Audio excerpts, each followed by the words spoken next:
Okay, class, I'll be going over 3 different myths today that we will discuss during our in-person class tomorrow.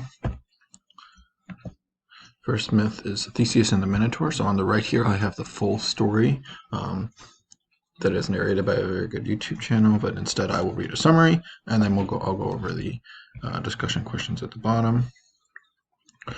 Summary is King Minos' monstrous son, the Minotaur, lives in a labyrinth beneath the palace.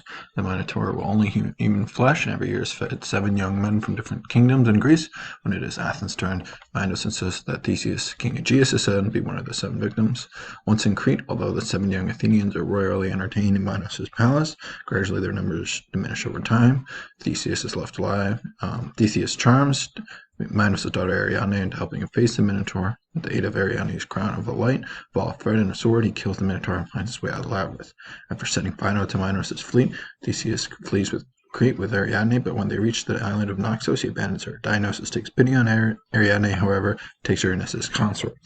So the discussion questions we'll be talking about for this myth. Why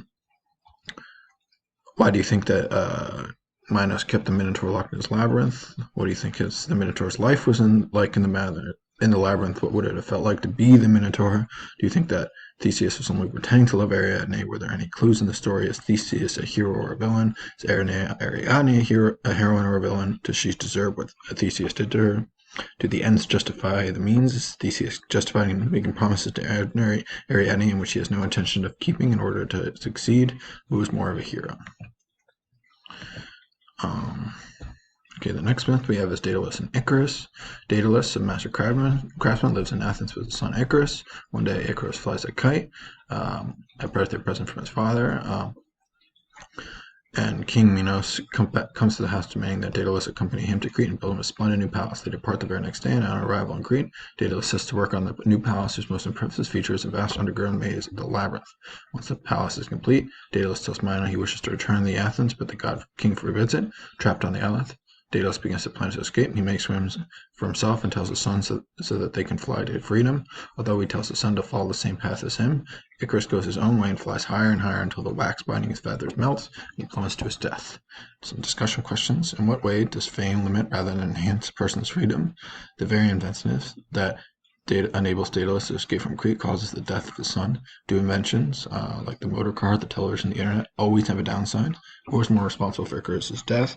Daedalus for creating the wings, or Icarus for disobeying his father's orders? Who do you feel more sorry for? And then finally, we have Baccus and Philemon. The summary is that Zeus and Hermes hear a valley in Phrygia where the sacred laws of hospitality are no longer observed. In disguise, they visit the valley in a terrible storm and are turned away from the 100 homes.